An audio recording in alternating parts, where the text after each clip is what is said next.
No ar, Brasil ODS, um programa que mostra, divulga e debate o terceiro setor, dando voz à solidariedade e construindo a cidadania.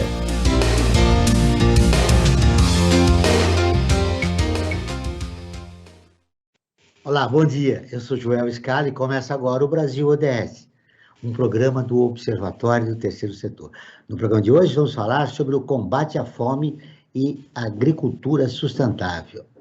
É o segundo objetivo sustentável da Agenda 2030 da ONU. Para conversar sobre o tema, recebemos o Francisco Menezes, que é assessor de políticas da Kionate, integrante do grupo de trabalho da sociedade civil da Agenda 2030. Ele presidiu o Conselho Nacional de Segurança Alimentar e Nutricional, o CONSEA, de 2004 a 2007. A Núria Chaim, gerente da Associação Prato Cheio, que desde 2017, ela é engenheira de alimentos, mais de 10 anos de experiência no terceiro setor na área de segurança alimentar, bancos de alimentos e alimentação escolar. A co-apresentação do programa é de Frank Valverde, que também trará os destaques do site do Observatório do Terceiro Setor. Você vai conferir as notícias do mundo com a Maíra Lopes, direto de Nova York. Bom dia, Franklin. Bom dia, Joel, bom dia, Francisco, bom dia, Núria, e bom dia a você que está em sintonia com o Brasil ODS, aqui na Rádio Brasil Atual. Para começarmos, Frank, o destaque da semana. Então, infelizmente, é um destaque não muito agradável, o primeiro deles, né? Tenho dois destaques para dar. O primeiro o Brasil, infelizmente, atingiu a marca de mais de 600 mil pessoas vítimas da Covid, né? Infelizmente, o Brasil está liderando negativamente no mundo, né? Um dos principais países que mais morre gente vítima da Covid. Enfim, esperamos que essa curva caia e que a gente saia dessa marca horrorosa, né? Enfim, que já não dá mais, a marca já chegou e a tendência é aumentar mais ainda. Mas, enfim, é importante se registrar isso para que sensibilize as pessoas que se vacinem o quanto antes, que só com a população vacinada que a gente vai conseguir reduzir esse crescimento das mortes pela Covid. É importante, viu, Frank, valorizar a vacinação, porque é a irresponsabilidade do governo, que começou, na palavra do seu presidente da República, que isso era uma gripezinha. Sim. E aí nós chegamos a 600 mil mortes. Sem dúvida. E a responsabilidade do governo continua, né? Abandonando o SUS e continuando com a política negacionista. Exatamente. Até no fim de semana passado, ele tentou entrar num jogo de futebol na Vila Belmiro, Santos e Grêmio, não conseguiu porque não tinha a caderneta de vacinação em dia, né, que é obrigatória agora para você assistir os jogos de futebol do Campeonato Brasileiro. E o outro destaque que eu quero dar, Joel, é do Prêmio Nobel da Paz desse ano, né, que foi também agraciado na semana passada, né, mas ainda repercute de uma certa forma, e para nós jornalistas foi muito positivo, porque dois jornalistas ganharam esse prêmio, né, que foi a filipina Maria Ressa e o russo Dmitry Muratov, né, eles receberam esse prêmio e, segundo os organizadores do prêmio, né, eles ganharam porque eles defenderam e defendem a liberdade de expressão. E sociedades com liberdade de expressão, elas são garantia da democracia e da paz duradoura. Então, de uma certa forma, a gente tem que saudar esse prêmio que veio para dois jornalistas que, de uma certa forma, nós também, né, Joel, somos, de uma certa forma, agraciados também, que mostra que o trabalho que a imprensa faz é fundamental nas sociedades para se garantir, como a própria comissão disse, a democracia e a paz duradoura. Muito bem, Franklin.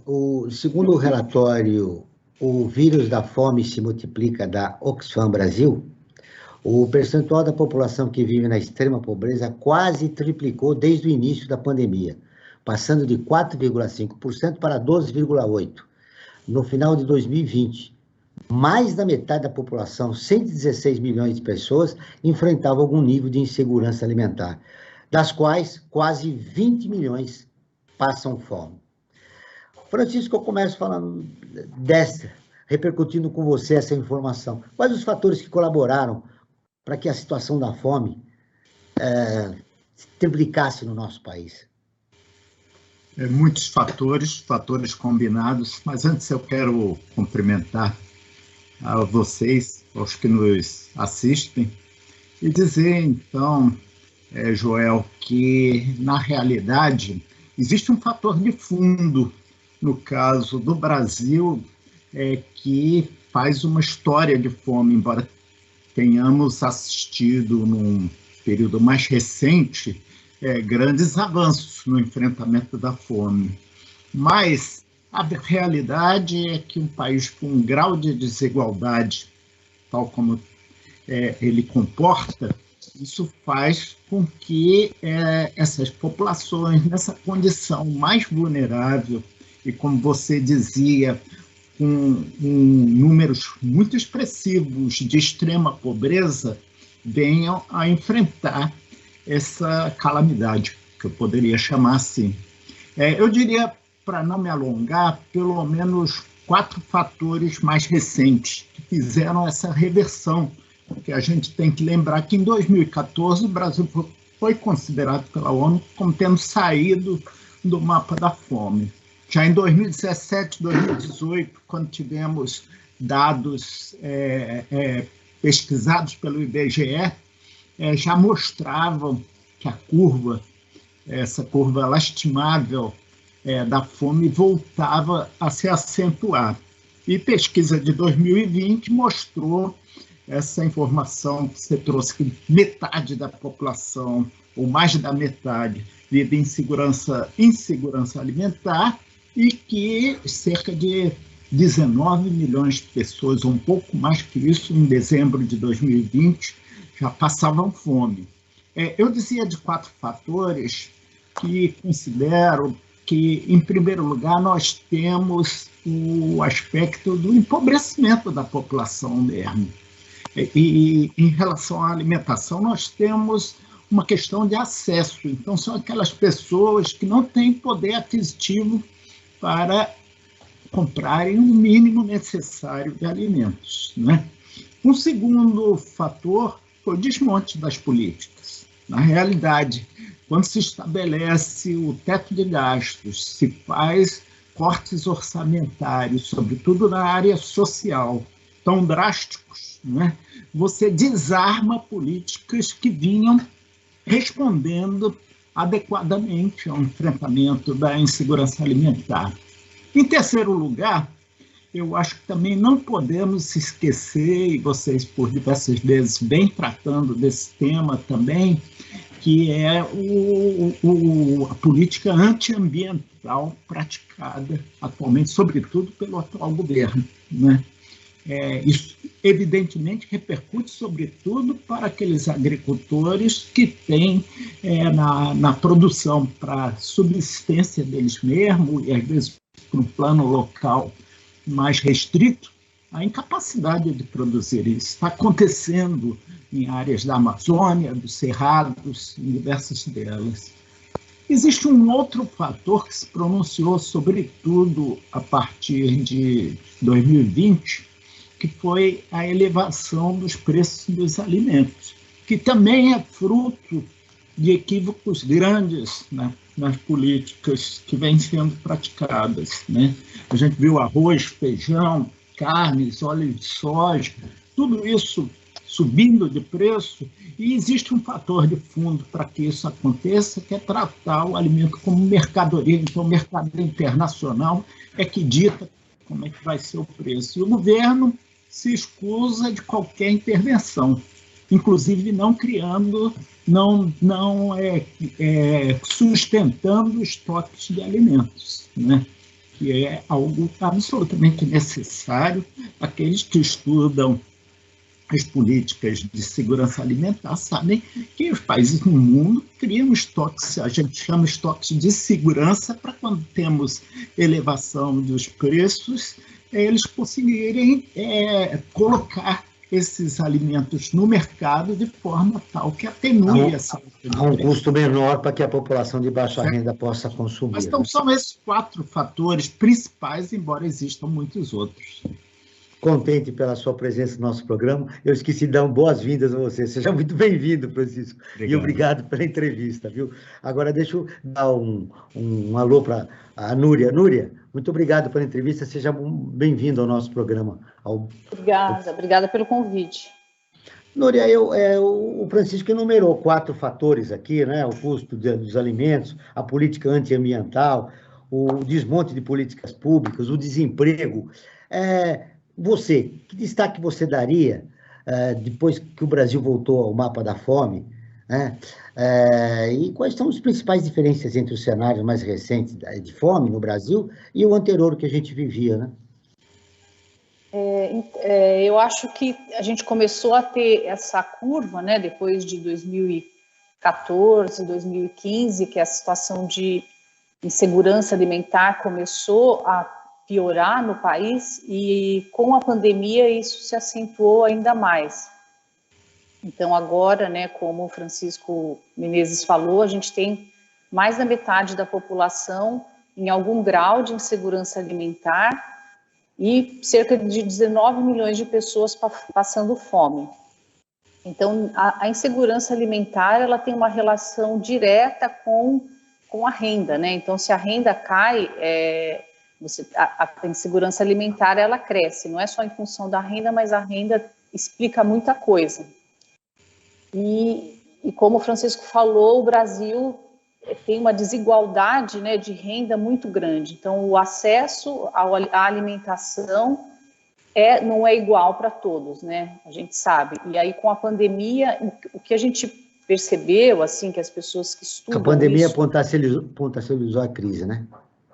Isso. O que percebe que se acentuou agora é que teve uma redução do consumo. Então, redução do consumo de carne, redução do consumo de frutas, de hortaliças e legumes, e essa redução é diferente de acordo com a classe de renda que a gente está falando. Então, quando a gente fala de pessoas que têm uma renda menor,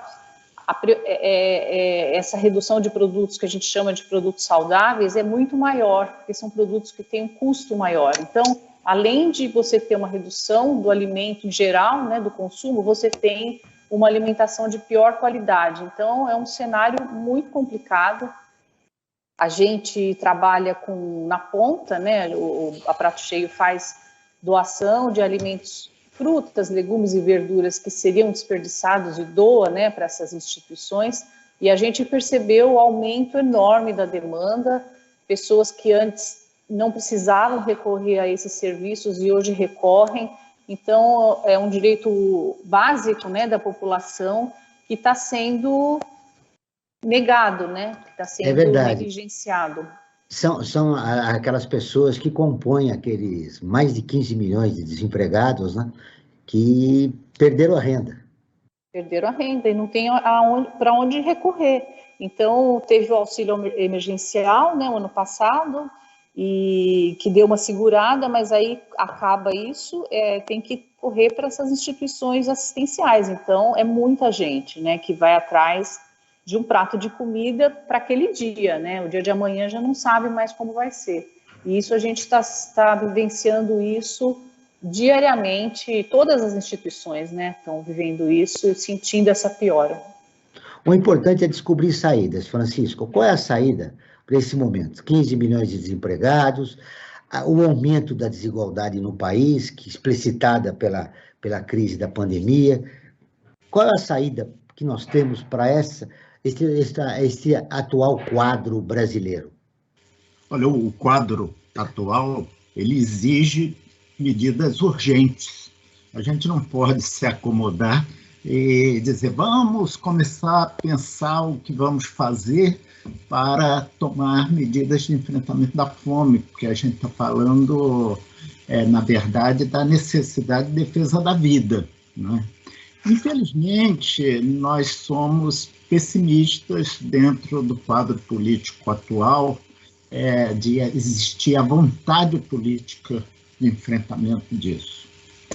Acredito que, possivelmente, uma medida que precisa ser tomada, que é de aumentar o acesso de famílias que estão nessa condição de pobreza a programas de transferência de renda, possa ser feito e que também possa se aumentar aquele valor que é transferido. Esse é um ponto necessário. Mas estamos muito preocupados com a proposta que está no Congresso Nacional, que é a medida provisória 1061, porque, na realidade, ela não definiu quantas pessoas passarão a ter esse direito, né? Ao lado disso, não define o valor e, pior ainda, ela tem uma série de aspectos que desestrutura todo o sistema de proteção social. Eu diria que é um projeto muito mal feito. É um projeto que, na verdade, tem muito mais fins eleitorais do que a disposição de realmente enfrentar. Nós estamos preferindo defender que essa medida seja rejeitada, ela deve ir à votação nos próximos dias, e que, na realidade, se retome, dentro da experiência que se acumulou com o programa Bolsa Família, uma revisão das bases, né, daqueles que têm a elegibilidade para entrar no programa e, ao mesmo tempo, que se faça uma correção no valor. A Núria falou bem em termos do auxílio emergencial, ele foi muito importante em 2020 para que, inclusive, não fosse gerado um caos social de grande amplitude, né? Mas é preciso que agora se considere seriamente a necessidade de amparo diante desses milhões de pessoas, né? Inclusive desempregados ou empregados informais que a cada dia não sabem realmente o dinheiro que vão trazer para casa e são desprovidos de direitos. Isso, então, eu falei de uma medida emergencial, mas existem outras, mas, evidentemente, também precisaremos pensar no futuro, né, de reorganizar esse sistema alimentar. Núria, com essa crise violenta, um pouco mais da metade da população brasileira passando fome, eu acho que é importante a gente falar do desperdício, né? E pegar esse momento de crise e transformá-lo numa oportunidade em relação à agricultura sustentável, agricultura familiar. Que iniciativas nós poderíamos tomar nesse momento, por exemplo, para combater o desperdício que já existe, né? Já existia antes da pandemia e continua.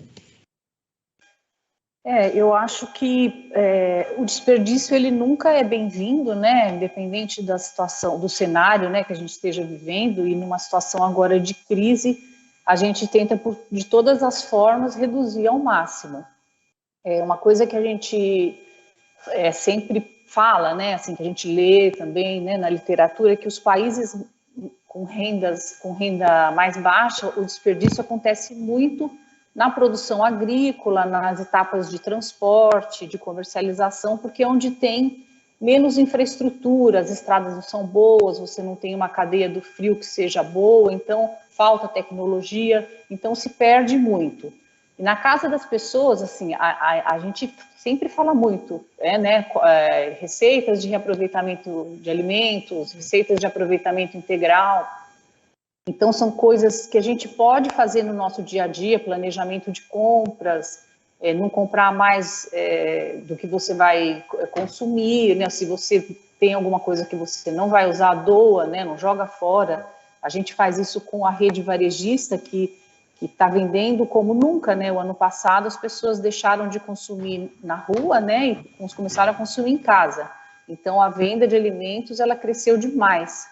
E aí é muito importante as pessoas terem consciência disso, né? Na hora de comprar, como fazer, o varejista também. Então, como fazer a gestão de compras, como fazer a exposição dos alimentos para evitar ao máximo, porque todo mundo sai perdendo com desperdício, né? Mas é importante a gente ver também essa etapa que fica lá atrás e que a gente não vê, que é na produção agrícola, que é no transporte. E aí eu reforço também tudo que o Francisco falou, que é necessário uma melhora institucional, né, estrutural. Então, a gente faz o que está ao nosso alcance, né, a gente tem essas medidas diárias, mas precisaria de uma estrutura política e de uma estrutura que dê um apoio, que faça com que o país seja mais eficiente na produção e distribuição de alimentos. Vamos agora ouvir a Rádio ONU, parceira de conteúdo do Observatório do Terceiro Setor, com a matéria "Fome é uma ameaça, é uma realidade", afirma a chefe humanitário da ONU.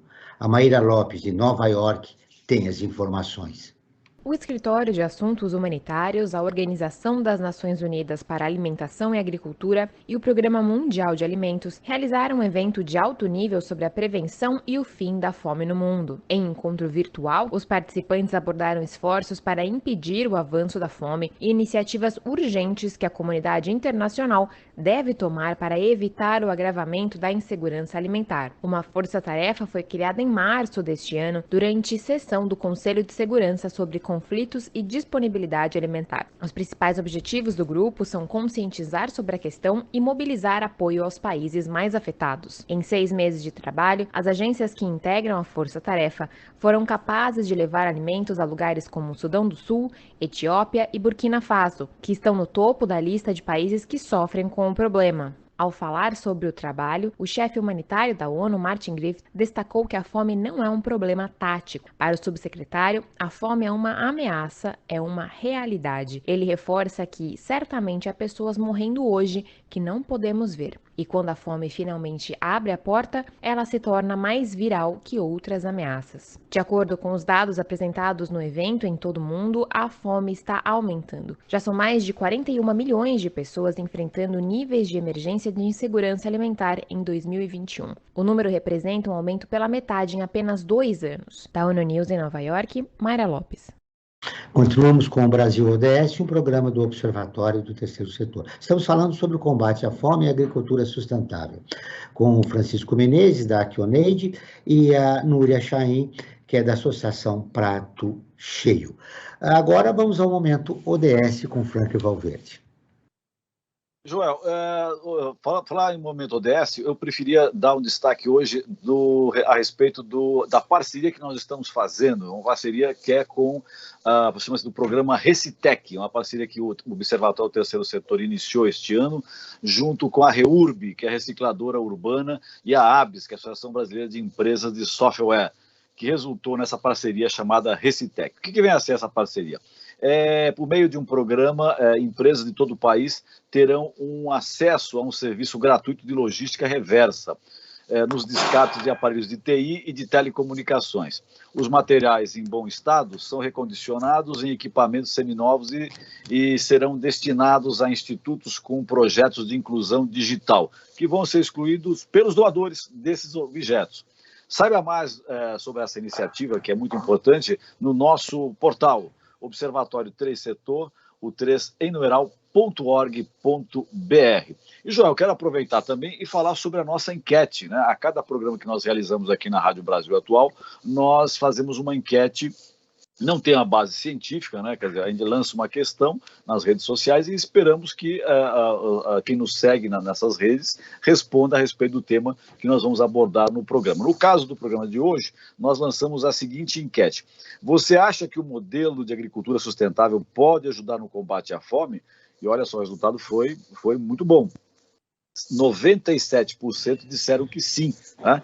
Que o modelo de agricultura sustentável ajudaria em muito no combate da fome, coisa que, infelizmente, não está funcionando muito bem no Brasil. Eu queria colocar uma questão para ser debatida tanto pelo Francisco como pela Núria, né?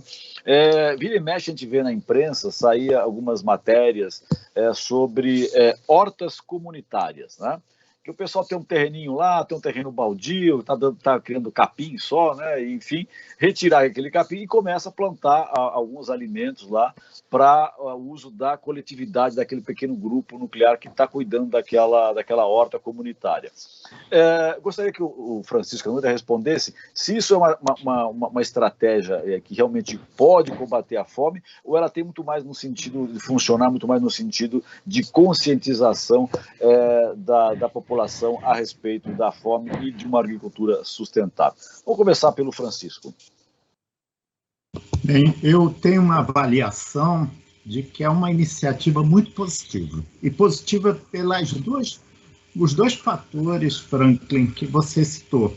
Porque se de um lado tem, de fato, um aspecto didático, e que é muito importante, né? Eu tive a oportunidade, por exemplo, de em outros momentos, conhecer hortas escolares.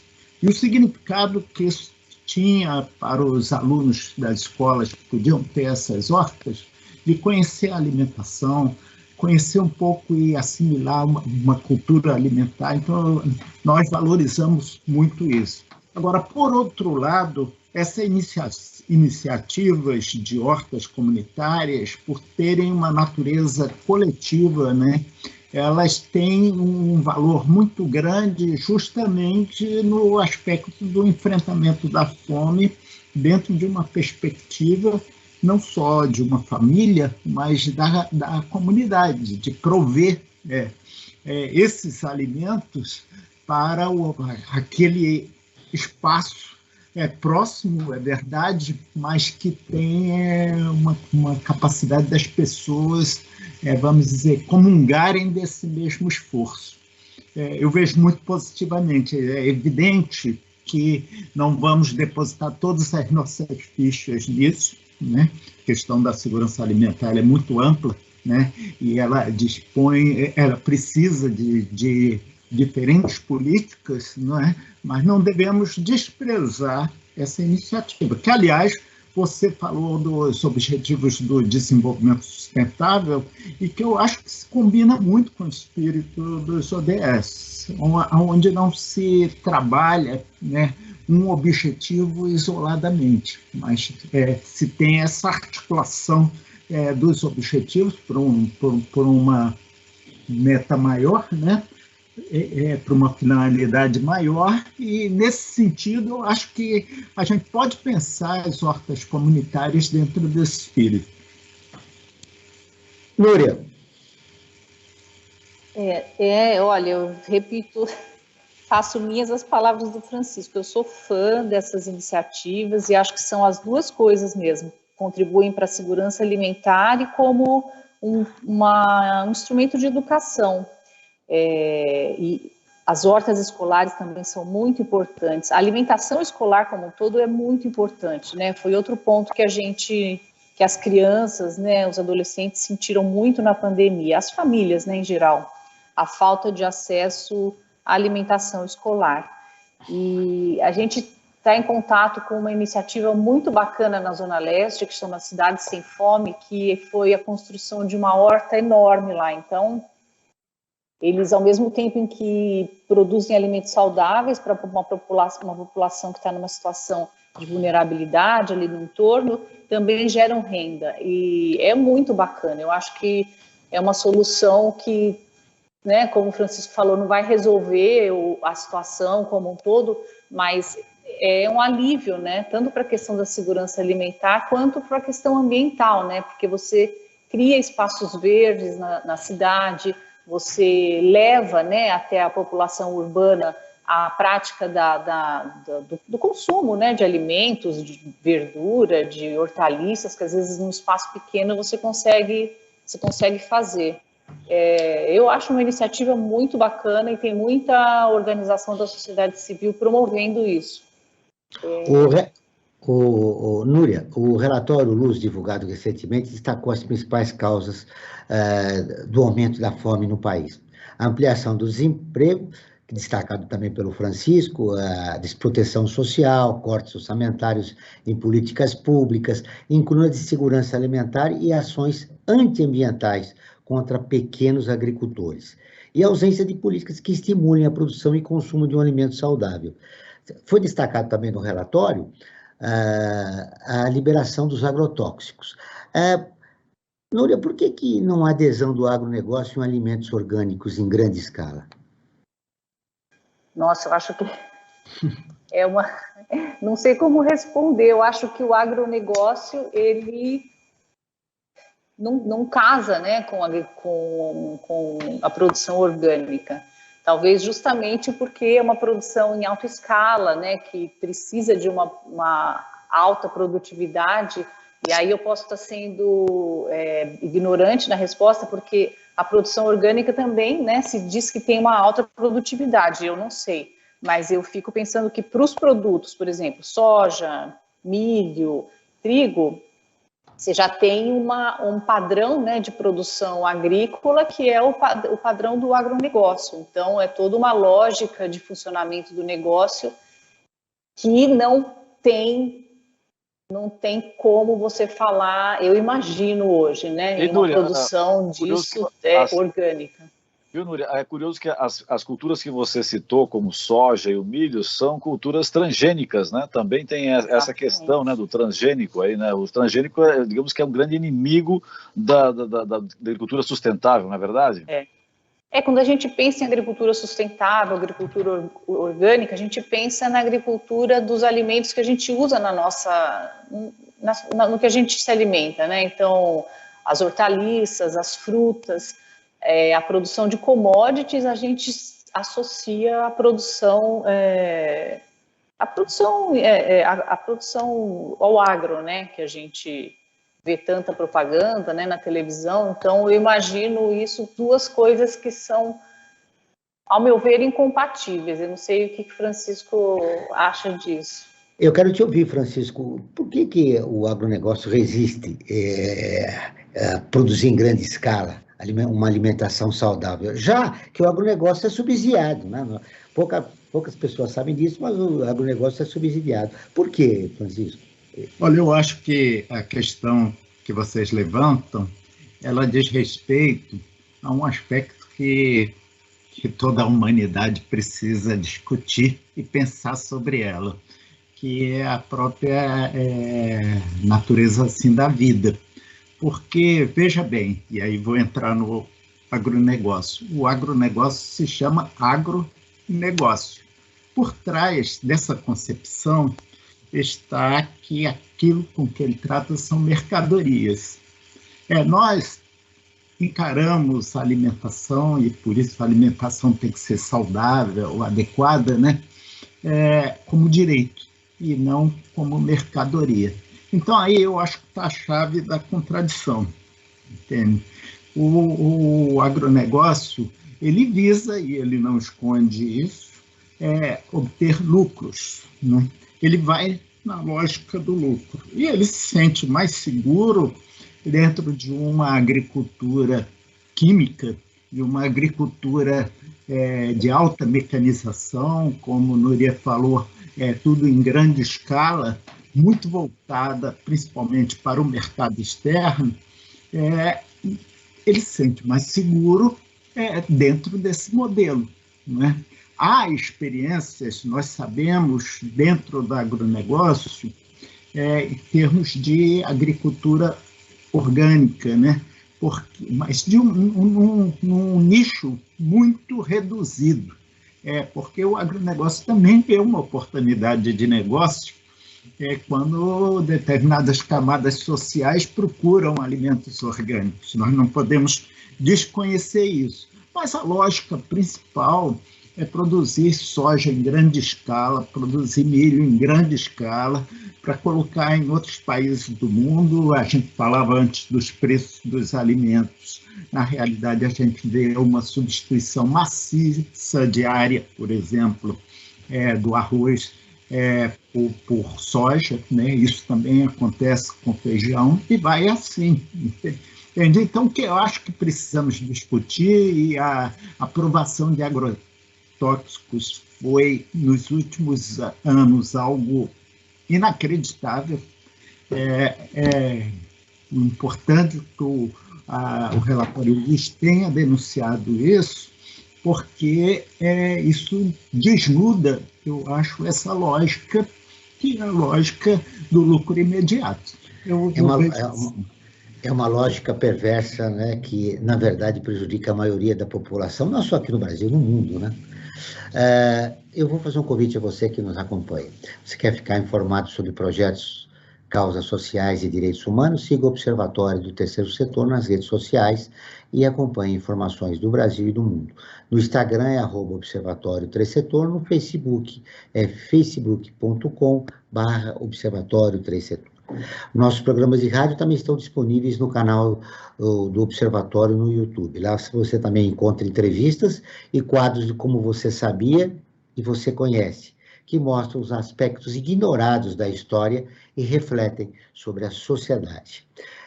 No canal você pode também assistir lives realizadas pelo Observatório todas as quintas-feiras, às 17 horas. Agora eu chamo você de novo, Franklin. Informações, perguntas Sim, aos nossos convidados. Antes, eu tenho algumas questões para desenvolver com o Francisco e com a Núria, mas antes disso eu queria falar um pouquinho sobre o Observatório do Terceiro Setor, né, o nosso site. Lá nós temos inúmeras matérias que todos e todas podem ler e se informar do que acontece no terceiro setor, né? Para fazer isso aí, eu convido que acessem, né, observatório3setor.org.br, o 3 em numeral. E quem fizer isso vai encontrar inúmeras matérias. Entre as mais lidas, nós temos, por exemplo, uma matéria que fala sobre abrigo no Ceará mantinha mulheres em celas e servia farinha com água no jantar. Olha só a que ponto ainda em pleno século XXI nós chegamos nessa barbaridade aí, falando hoje da questão da alimentação. Olha só, né, da agricultura sustentável, o tipo de alimento que era oferecido para essas mulheres, que é oferecido para essas mulheres. E a outra matéria é que no Brasil apenas 21% dos adultos até 34 anos têm o ensino superior, um percentual baixíssimo para as necessidades de um país como o Brasil. E a matéria que eu quero dar um destaque especial, ela diz que 40%, já que estamos falando em educação, 40% dos alunos da educação básica podem abandonar a escola. Olha só que absurdo, Joel,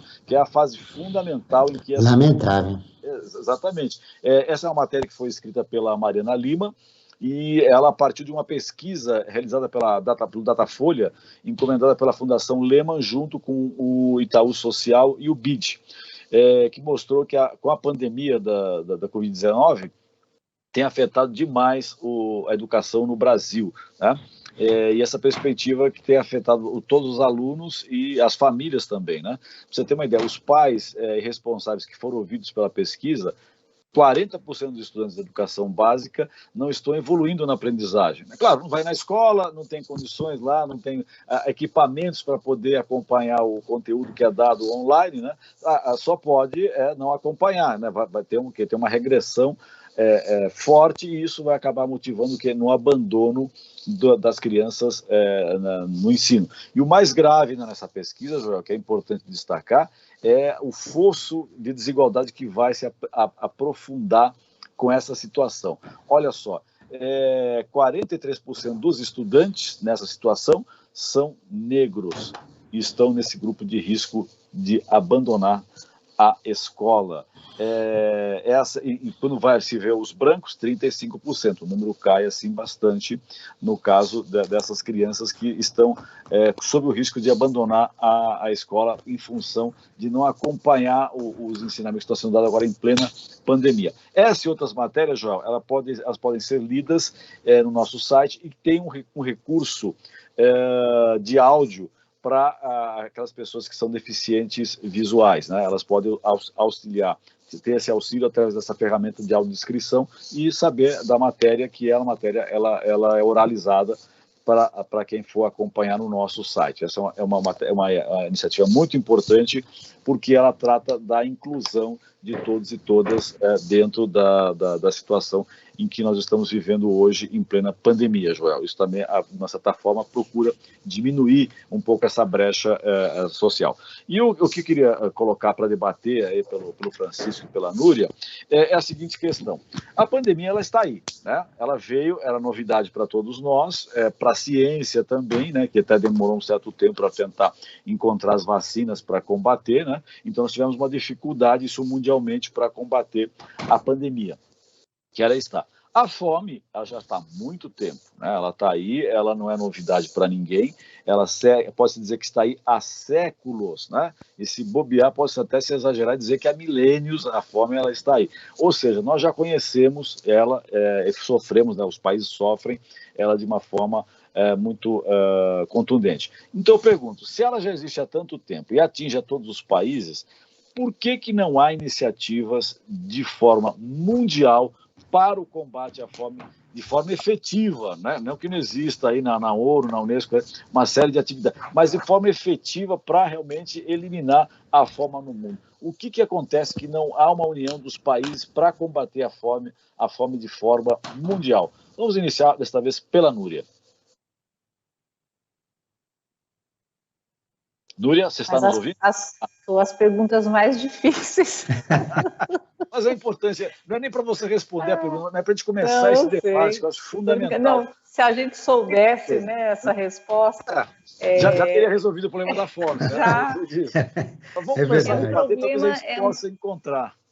É um problema ligado às desigualdades, né, econômicas. Eu acho complicado, assim, a gente talvez até consiga acabar com a fome distribuindo alimentos, né, e reduzindo a fome, vamos dizer assim, momentânea, né? Mas você tem que ter estruturas para que aquela pessoa consiga acessar, consiga ter acesso ao alimento de forma permanente, né? E para ela ter acesso de forma permanente, ela tem que ter renda, ela tem que ter trabalho, ela tem que ter uma moradia digna, porque senão ela vai ter problema com saneamento, ela tem que ter educação. Então, a fome não é uma coisa isolada, né? Não é só você dar o alimento, ela é o resultado de várias outras desigualdades, né? De fundo econômico, de fundo social, a questão ambiental. E o que eu vejo, assim, a situação que a gente está passando agora é uma situação que estão se evidenciando todas as desigualdades, por exemplo, que a gente fala, né, que você falou agora da educação, elas estão ficando ainda mais fortes, né, agora no Brasil. E no Brasil, não só no Brasil, né, mas isso está exacerbando ainda mais e está aumentando esse gap, né, essa distância, né, entre as pessoas que têm mais renda, as que têm menos, as que têm mais acesso à educação, as que têm menos. Então, a fome vai ser, mais do que nunca, um problema muito grande, né, que as nações vão ter que se debruçar para tentar diminuir, pelo menos, né? Não sei como você vê, Núria, para acabar. A fome no mundo aumentou, triplicou entre 2020 e 2021, 41 milhões de pessoas, segundo a reportagem da ONU. Segundo a ONU, a mesma ONU, 2021, não sei se você sabia, é o ano internacional das frutas, verduras e legumes. Com 103 milhões de brasileiros em situação de segurança alimentar, que representa quase 60% da população do país, que na sua maioria atinge 10% das famílias negras, contra 7,5% das brancas. Aí o que evidencia novamente a desigualdade racial do país. Esse trabalho importante que vocês realizam aí no Prato Feito, como é que vocês têm combatido a desnutrição? Prato cheio, eu falei feito. Ele é feito e cheio, mas o nome da instituição é cheio. E, aliás, o prato cheio está muito difícil, né, para a maioria da população brasileira. Como é que vocês têm feito para combater esse aumento da desnutrição na população de baixa renda? Então, a gente, quando começou a pandemia, a gente ficou muito se questionando o que a gente ia fazer, porque tinha a segurança dos funcionários, né? E a gente falou, não, vamos continuar, e porque a gente estava vendo que a demanda estava aumentando. Então, a gente continuou fazendo a rota, né? Que é a coleta desses alimentos que são desperdiçados no varejo, no atacado, na indústria, principalmente as frutas, legumes e verduras. E aí a gente doa para as instituições. Então, elas usam para enriquecer a alimentação que elas fornecem. Então, muitas vezes são frutas que as pessoas nunca tinham comido, começaram a ter salada, um enriquecimento nutricional, né, a gente diz. E, além disso, a gente começou a também distribuir cestas básicas, porque era uma coisa que a gente não fazia, porque a prato forte, né, da prato cheio é a redução do desperdício de alimentos. A gente começou a comprar e distribuir cestas básicas, e a gente vai começar também a comprar e distribuir cestas de produtos naturais, então de frutas, legumes e verduras, justamente de hortas no meio urbano. Então, é uma forma que a gente está conseguindo contribuir de alguma maneira, né, na cidade de São Paulo, na região, para reduzir a questão do acesso, né, ao alimento a essa população mais em situação de vulnerabilidade social. Durante a pandemia, aumentou o desperdício de alimentos? Olha, a gente não... os dados sobre o desperdício de alimentos são muito complicados de se ter. A gente não consegue saber se aumentou ou não. O que a gente sabe é que o alimento hoje, a comercialização mudou, né? Então, ao invés de passar pelo comércio restaurante e tal, ele está indo direto, né, do varejo para a casa das pessoas, e aí a gente faz uma campanha forte, né, para isso, para que o consumo doméstico seja um consumo mais consciente e que esse desperdício se reduza nas casas, porque a gente sabe que acontece. Teve uma pesquisa da GV que apontou que, agora eu não lembro os números de cabeça, mas que quantos quilos cada família desperdiçava por ano, porque o brasileiro tem essa questão cultural de querer sempre a comida fresca, de fazer mais, comprar mais do que consome, do que faltar, não planejar o que vai comprar, então você não olha na tua geladeira ou no armário o que você tem, quando vai vencer, você vai comprando de cabeça. Então, toda essa falta de planejamento, ela no final significa alimento jogado no lixo. É isso que a gente quer mudar, é uma mudança de cultura, né? Aos poucos as pessoas vão aprendendo a usar mais o alimento por completo, então às vezes a casca dá para usar, o talo, esse tipo de cultura que a Prato Cheio tenta fazer, sensibilizar as pessoas, né? Olhar o alimento de uma outra forma, uma coisa que tem um valor, né? Aquilo lá foi produzido, foi transportado, às vezes andou centenas de quilômetros até chegar no seu prato, né? Então, vamos tratar melhor o alimento, vamos fazer render mais, né, o dinheiro que a gente tem, para jogar menos fora, né? Isso é uma economia para todo mundo, né? Da cadeia, de todas as pontas da cadeia. É aí que a Prato Cheio atua, nessa parte do consumo, né? Do consumo final dos alimentos. Voltamos a uma pergunta recorrente. Antes tem a pergunta do Frank, né? Como nós, no mundo, né? O planeta pode se unir, sobretudo agora, né? Que todo mundo passa por a dificuldade da pandemia, que atingiu todo o globo terrestre. Então, enfim, como é que nós podemos reagir à fome? A matéria da ONU falou da fome no Sudão, a distribuição de alimentos no Sudão. E como nós podemos reagir a isso, Francisco? Estava esperando com a maior vontade de responder alguma coisa, embora também acho, como Núria, que é aquela pergunta de $1 milhão, né? Mas, vejam, eu acredito que uma coisa que, por exemplo, a gente sempre assistiu muito no Brasil e que também acontece no restante do mundo é tratar a fome como uma fatalidade. Então, que na realidade pode ser algo enfrentado, né? E inclusive superado. Não há como se admitir que a fome é uma fatalidade no mundo e devemos nos curvar a essa fatalidade. Agora, evidentemente, na questão mundial, entram os interesses dentro da geopolítica, né? E no qual, mais uma vez, aparecem muitos países considerando sua capacidade de produção de alimentos somente como uma possibilidade de negócio, né? Eu queria citar algo que está sendo retomado e discutido agora, do meu ponto de vista, pode ter uma importância muito grande, não só no enfrentamento da fome, mas da pobreza extrema no mundo, que é a questão de taxação sobre grandes corporações, e elas, em termos de tributação, uma taxação mundial. É claro que também defendemos isso aqui no Brasil, mas pensando isso em termos mundiais, essa questão entrou na pauta, justamente para enfrentar esse quadro de pobreza e de fome, né? Como resultante que se potencializou tanto com a pandemia. Então, eu acho que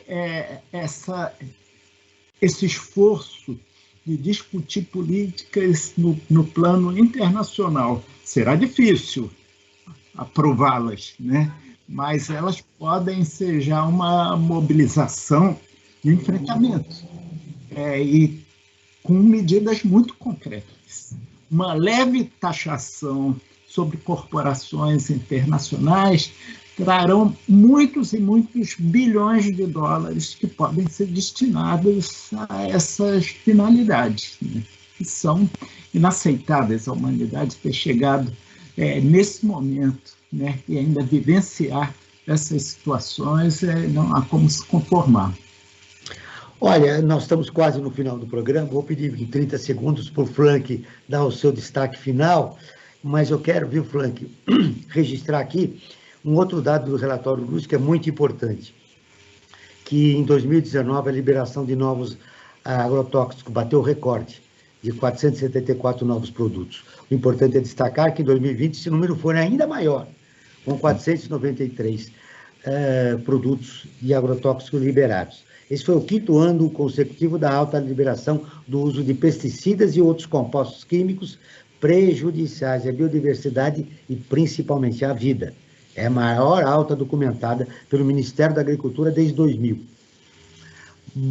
Olha, a única boa notícia aqui do nosso programa aqui é que, apesar das agressões à saúde e bem-estar da população, de acordo com o Observatório dos ODS do IBGE, 1,2% entre 2018 e 2019 contra 8,3% em 2015. Aumentou aí a produção de, enfim, mas o mais importante é que, pelo 5º ano, aumentou a produção de agrotóxicos que prejudica a biodiversidade e a vida. Seu destaque final, Frank. Bom, em 30 segundos, já que estamos caminhando para o final do programa, eu vou sintetizar numa frase a essência do programa de hoje, na minha visão. O combate da fome começa na conscientização pela redução do desperdício. Muito bem. Um minuto e meio para os nossos convidados. Eu começo com você, Núria. O que mais importante você gostaria de deixar registrado nesse nosso tema, sobre a fome, o combate à fome e a agricultura sustentável, que foram temas do nosso programa? Eu queria agradecer o convite, agradecer pelos esclarecimentos que a gente pôde dar, né? Não é fácil falar sobre isso, mas para as pessoas que estão ouvindo a gente, eu vou sugerir que, se puderem ajudar, que assim, alguma organização que esteja perto de você, ou se quiser participar de alguma organização que faça hortas urbanas, eu acho que tem espaço para as pessoas se mobilizarem e fazerem a cidade que elas vivem uma cidade mais sustentável, uma cidade mais que acolha mais as pessoas, né? A Prato Cheio é uma entidade, uma instituição pequena, a gente tem poucas pessoas que trabalham, mas ela mobiliza uma rede muito grande e tem um trabalho muito bonito justamente por causa dessa rede. Então, a gente sempre instiga as pessoas a procurarem também soluções que sejam locais, que sejam possíveis no seu bairro, na sua região, e para tentar fazer, aos poucos, uma cidade, um país melhor. E se vocês quiserem consultar o nosso site, conversar com a gente, para ter ideias e para trocar ideias, a gente está à disposição. É pratocheio.org.br. Francisco, suas considerações finais. Você disse algo muito... Aliás, foi uma ótima entrevista, mas uma das coisas que você falou é que ainda a elite brasileira trata a fome como uma fatalidade. Mudou muito pouco o conceito de um livro escrito no século passado, A Geografia da Fome, José de Castro. A gente percebe ainda que há uma certa indiferença em relação a de como vive a maioria da população brasileira, sobretudo a população de baixa renda. O que de mais importante você gostaria de deixar registrado no nosso programa? Eu também quero agradecer muito a conversa que tivemos aqui. É uma honra grande participar. A honra e o prazer foi nosso, Francisco. Programa do Observatório, ter a Núria aqui como companheira nessa discussão. E queria dizer para vocês, em primeiro lugar, que é uma preocupação grande quando estamos falando de fome, porque a fome não é uma coisa que está acontecendo agora e que, se tomarmos uma medida acertada, os seus efeitos se encerram. A gente precisa lembrar que, sobretudo em relação à infância, a crianças até determinada idade, essa situação de carência alimentar que estão vivendo, elas vão carregar o peso para o resto da vida. Então, isso dá a dimensão do que o país está sofrendo e do que precisamos enfrentar.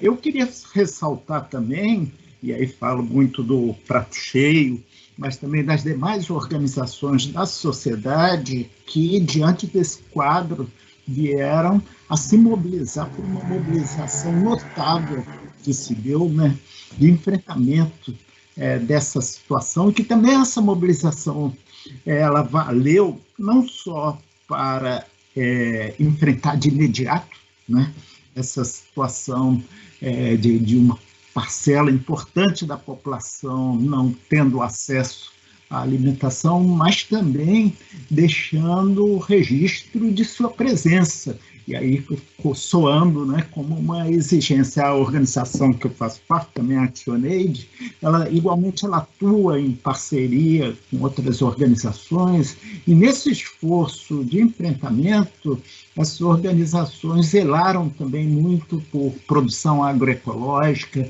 por uma alimentação que estava sendo ofertada àqueles mais necessitados de qualidade. Isso também não podemos abandonar. Com esse destaque, a gente gostaria de fechar o nosso programa. Muito obrigado, Francisco, novamente pela sua presença. Você voltará outras vezes aqui, porque esse assunto com certeza não vai esgotar. O Brasil ODS está terminando. Agradeço a presença de Francisco Benetes, da ActionAid, da Núria Chaim, da Associação Prato Feito. Esse programa foi produzido pela equipe do Observatório do Terceiro Setor. Na próxima terça-feira, acompanhe o nosso programa Brasil Cidadão, sempre com assuntos importantes da atualidade. E ficamos por aqui, sempre na luta por uma sociedade mais justa, solidária, sustentável e tolerante. Até o próximo programa.